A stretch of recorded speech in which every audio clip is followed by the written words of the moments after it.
राजस्थान के एक सुनसान इलाके में एक पुरानी हवेली थी जिसे लोग काली हवेली कहते थे। वो हवेली सालों से वीरान पड़ी थी, टूटी हुई दीवारें और चारों तरफ सन्नाटा। कोई भी वहां जाने की हिम्मत नहीं करता था क्योंकि कहते हैं वहां एक चुड़ैल रहती थी।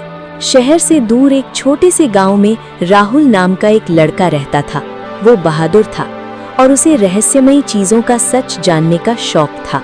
लोग बेवजह डरते हैं, ऐसी कोई चुड़ैल नहीं होती। राहुल, तुम नहीं जानते, जो भी उस हवेली में गया वो कभी वापस नहीं आया। ये सब सिर्फ अफवाह है, मैं जाकर सच पता करूंगा। मत जाओ राहुल, मुझे डर लग रहा है। डरने की जरूरत नहीं है, मैं ठीक रहूंगा। एक दिन राहुल ने फैसला कर लिया, वो उस काली हवेली का सच जान कर ही रहेगा। रात का समय था, आसमान में काले बादल छाए हुए थे, बिजली चमक रही थी और तेज हवाएं चल रही थीं। राहुल अकेला उस हवेली की तरफ बढ़ रहा था। आज सच सामने आ ही जाएगा। जैसे जैसे वो हवेली के पास पहुंच रहा था, उसका दिल तेज धड़कने लगा। हवेली दूर से ही डरावनी लग रही थी। टूटा हुआ गेट, जंग लगे दरवाजे और अंदर घना अंधेरा। ये जगह सच में थोड़ी अजीब है। राहुल ने धीरे धीरे दरवाजे को धक्का दिया। दरवाजा अपने आप चरमराता हुआ खुल गया। अंदर से ठंडी हवा का एक तेज झोंका आया। ये कैसी ठंड है? जैसे ही राहुल अंदर गया, दरवाजा अपने आप बंद हो गया। ये क्या? पूरा हॉल अंधेरे में डूबा हुआ था।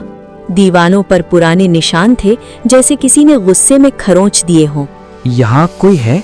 कोई जवाब नहीं आया, लेकिन अचानक उसे पीछे से किसी के कदमों की आहट सुनाई दी। कौन है? सामने आओ। हवा अचानक और ठंडी हो गई और कमरे का माहौल और भी डरावना हो गया। राहुल ने हिम्मत जुटाई और आगे बढ़ा। मैं डरने वाला नहीं हूँ। जैसे ही वो आगे बढ़ा, उसके सामने एक लंबा गलियारा था जिसके आखिर में घना अंधेरा था। अचानक उस अंधेरे में कुछ हिलता हुआ दिखाई दिया। वो क्या है? धीरे धीरे एक परछाई बाहर आई। लंबे बिखरे बाल, सफेद साड़ी और झुका हुआ चेहरा। ये इंसान नहीं है। वो परछाई धीरे धीरे ऊपर उठी और उसकी काली आंखें सीधे राहुल को देखने लगी। तुम यहाँ क्यों आए हो? तुम कौन हो? मैं इस हवेली की मालकिन हूँ। राहुल के पैरों तले जमीन खिसक गई। वो समझ चुका था कि ये कोई इंसान नहीं, एक चुड़ैल है। लेकिन अब बहुत देर हो चुकी थी। क्या राहुल इस हवेली से जिंदा बाहर निकल पाएगा? चुड़ैल की काली आंखें राहुल को घूर रही थीं और पूरे कमरे में सन्नाटा छा गया था। तुम सच में यहाँ रहती हो?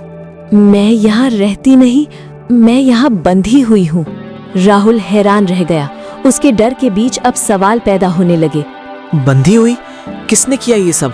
कुछ पल के लिए सब शांत हो गया। फिर धीरे धीरे चुड़ैल की आवाज बदल गई।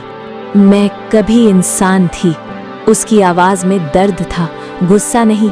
राहुल अब थोड़ा संभल चुका था। मुझे सब सच बताओ। चुड़ैल धीरे धीरे उसके पास आई और उसकी कहानी शुरू हुई।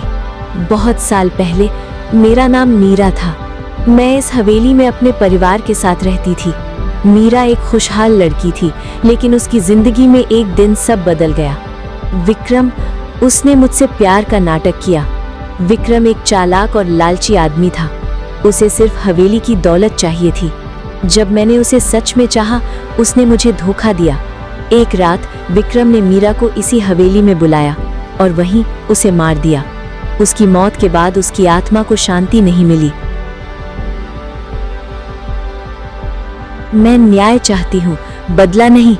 राहुल के ये शब्द सुनकर हवेली में हल्की शांति महसूस हुई। कोई मेरी मदद नहीं कर सकता। मैं करूँगा, मैं सच सामने लाऊंगा। अचानक पीछे से एक आवाज आई। अगर जिंदा रहना है तो जल्दी समझ जाओ। कौन है? एक बूढ़ा आदमी अंधेरे से बाहर आया। मैं भी कभी यहाँ फंस गया था। तुम यहाँ कैसे बचे?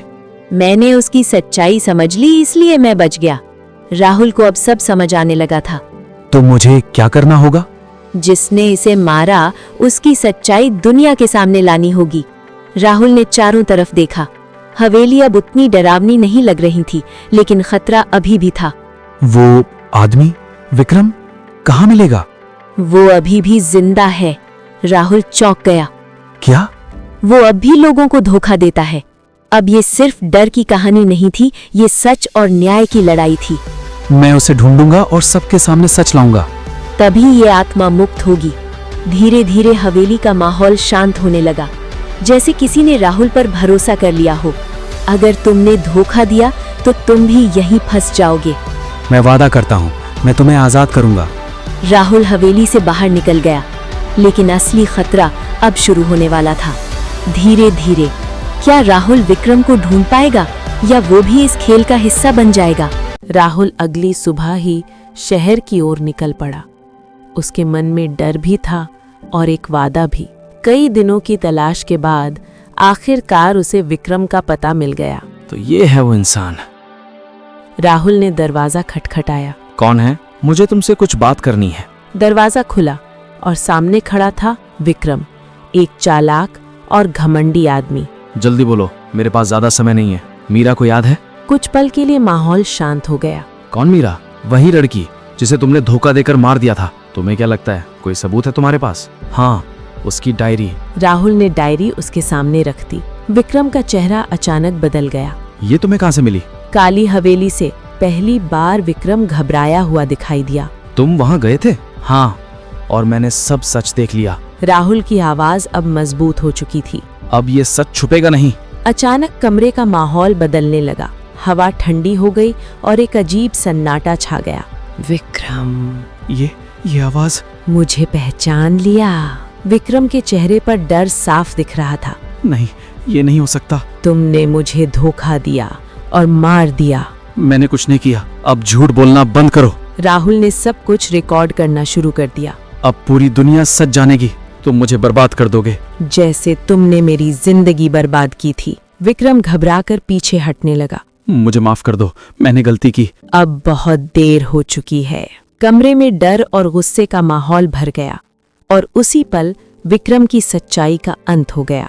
सब कुछ शांत हो गया, जैसे कोई अधूरी कहानी पूरी हो गई हो। राहुल, अब तुम्हें शांति मिल जाएगी। तुमने वो किया जो कोई नहीं कर पाया। धीरे धीरे मीरा की आत्मा शांत होने लगी। उसकी आवाज अब डरावनी नहीं बल्कि सुकून भरी थी। धन्यवाद। और उसी पल उसकी आत्मा हमेशा के लिए मुक्त हो गई। राहुल ने गहरी सांस ली। अब सब खत्म हो गया। राहुल हवेली से बाहर निकला, इस बार बिना डर के।